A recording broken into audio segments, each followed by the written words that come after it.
जिन लोगों ने फतेहपुर के मकबरे पर उत्पात मचाया, जिन लोगों ने तोड़फोड़ की, पत्थरबाजी की, जिन लोगों ने यूपी में लॉ एंड ऑर्डर को चैलेंज करने की कोशिश की, अब पुलिस उन उपद्रवियों पर चुन चुन कर एक्शन ले रही है।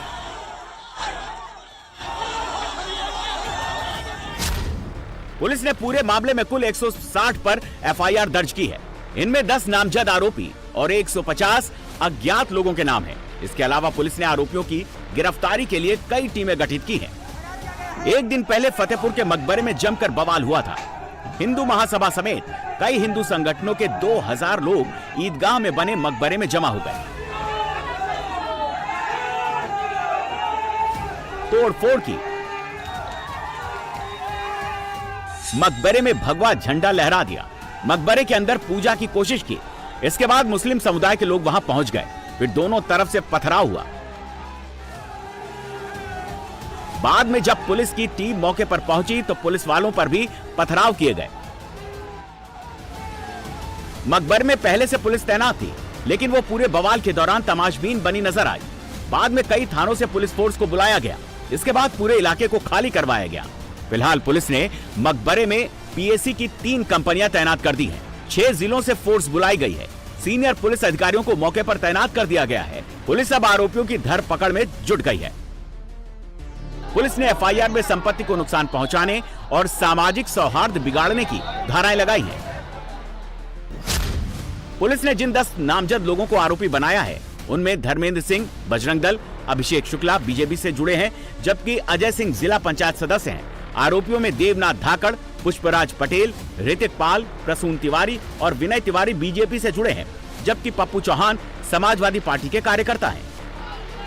लेकिन फतेहपुर के मकबरा बनाम मंदिर विवाद में अब सियासत तेज हो गई है। इस मामले को लेकर बीजेपी जिला अध्यक्ष मुखलाल पाल का वीडियो वायरल हो रहा है। घटना से पहले वो एसपी को धमकाते हुए दिख रहे हैं। कह रहे हैं कि मुलायम की सरकार नहीं, जो गोली चलवा देंगे। एसपी साहब, आपने कहा था ना कि 7 बजे हम बैठक करेंगे, कहा था कि नहीं कहा था? बताइए। ये मुलायम सिंह की सरकार नहीं है कि आप गोली चलवा दोगे, और आपकी हिम्मत है तो आप गोली चलवा कर देखिएगा। अरे बार बार कह रहा हूँ आपको, घूमते रहते हैं। कल आपने 7 बजे कहा था, क्यों नहीं बुलाया भाई? क्यों नहीं बुलाया आपने? आपने स्पष्ट किया है कि 7 बजे आपने मनमानी की है। मैंने जिलाधिकारी महोदय को बताया है, उनको बताया। मुखलाल पाल ने ही जिलाधिकारी को चिट्ठी लिखकर 11 अगस्त को मकबरे में पूजा करने की घोषणा की थी और इन्हीं के आह्वान पर फतेहपुर में हिंदूवादी संगठनों के लोगों की भारी भीड़ यहां इकट्ठा हो गई। लेकिन पुलिस एफआईआर में जिलाध्यक्ष मुखलाल पाल का नाम शामिल नहीं है। लेकिन कल जो हुआ उसके लिए मुखलाल पाल प्रशासन को जिम्मेदार ठहरा रहे हैं। मुखलाल का कहना है कि प्रशासन एक वर्ग विशेष की मदद कर रहा है।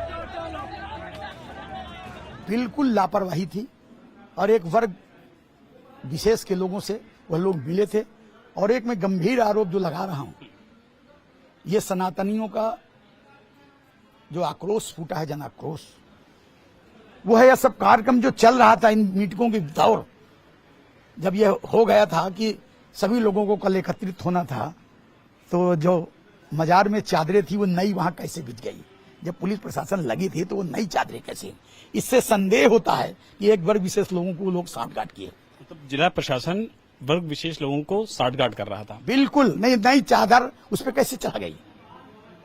एक चादर दूसरी है, पहले के फोटो हैं, वीडियोज हैं, दोबारा सुबह कैसे चादरें बदल गई जब प्रशासन के हाथ में अंदर वहां था। तो सपा मुखिया अखिलेश यादव ने इस मामले में बीजेपी सरकार पर तंज कसा है।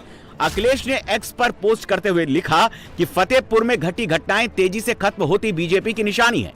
जब जब बीजेपी और उसके संगी साथियों की पोल खुलने लगती है, तब तब सौहार्द बिगाड़ने की साजिश की जाती है। जनता अब भाजपाई चाल को समझ गई है।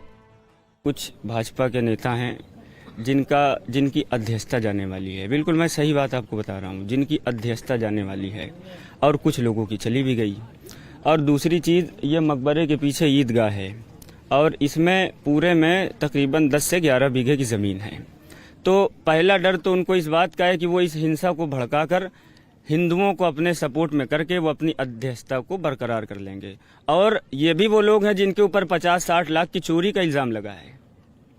जिनके ऊपर 50-60 लाख की चोरी का इल्ज़ाम लगा है, उन लोगों ने कुछ लड़कों को पकड़ा, उनको दारू पिलाया, उनको पैसा दिया और इस खतरनाक काम को करने के लिए यहाँ लेकर आए। असल वजह इसकी ये है कि उनकी अध्यक्षता जा रही थी, वो अपनी अध्यक्षता बचाने के लिए इतने बड़े खराब काम को उन लोगों ने अंजाम दे दिया। सवाल है कि आखिर फतेहपुर में यह बवाल हुआ क्यों, इसकी वजह जानना भी जरूरी है। दरअसल हिंदू संगठन कल नवाब अबू समद मकबरे में पूजा करने पहुंचे थे। उनका कहना था कि यह दरअसल प्राचीन शिव और कृष्ण मंदिर है, जिसे तोड़कर मकबरा बनाया गया। मुस्लिम समुदाय इसके दावे को खारिज करता है।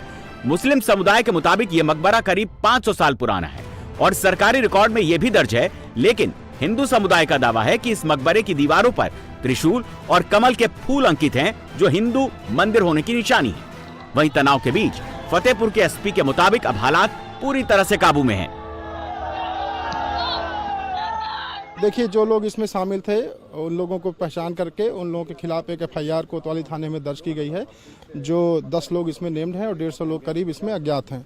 वीडियो फुटेज के माध्यम से उनकी पहचान करने का प्रयास किया जा रहा है। शीघ्र ही उनकी गिरफ्तारी सुनिश्चित की जाएगी। बीजेपी जिलाध्यक्ष की तरफ से चूंकि कॉल लिया गया था, क्या प्रशासन को जो जानकारी उन्होंने दिया था और यहाँ का जो एक्शन था, इसमें क्या डिफरेंस ज्यादा हो गया? देखिए, उन लोगों के द्वारा शांतिपूर्वक तरीके से अपनी यहाँ पे कार्यक्रम करने की बात कही गई थी, लेकिन जब वो लोग बैरिकेडिंग तोड़ने लग गए, जो कि हम लोगों के द्वारा लगाया गया था पूर्वानुमान करके, तब फोर्स का इस्तेमाल करके उनको पीछे किया गया और उनको यहाँ से बाहर किया गया। अभी इस वक्त आप देखेंगे यहाँ पर कोई भीड़ नहीं है, कोई भी लॉ एंड ऑर्डर की समस्या नहीं है। फोर्स यहाँ पे तैनात है और सभी लोग अपने अपने घरों में हैं। क्या एंटिसिपेशन करने में पुलिस से थोड़ा चूक हुई सर? देखिए, हम लोगों की जो फोर्स जो है वहाँ सर्किट हाउस पे भी लगी थी, वहीं यहाँ पे उनके द्वारा जब उधर से यहाँ चले तो फिर हमने उनके रास्तों में कई जगहों पे रोकने का प्रयास किया। उसी क्रम में कुछ लोग साइड से निकल के यहाँ तक आगने में सफल हो गए। जो लोग मुकदमा सर दर्ज हो रहा है, क्या उसमें वो लोग भी हैं जिन्होंने इस कॉल को आह्वान किया था? हम लोग उनका नाम इसमें डाल रहे हैं और अभी आप लोगों को FIR की डिटेल जो है शेयर कर दी जाएगी। सवाल ले लेता हूँ सर, क्या जो बीघा भूमि है, 10 बीघा की भूमि है, क्या लगता है वो भी कहीं ना कहीं इसके पीछे, एक विवाद के पीछे वजह हो सकती है कि दिख तो मकबरा सामने रहा है लेकिन असल वजह कुछ और है? देखिए, इसमें जो है राजस्व अभिलेखों के आधार पर जो है देखा जाएगा और जो चीज़ निकल के आएगी उसी के हिसाब से अनुरूप कार्रवाई की जाएगी।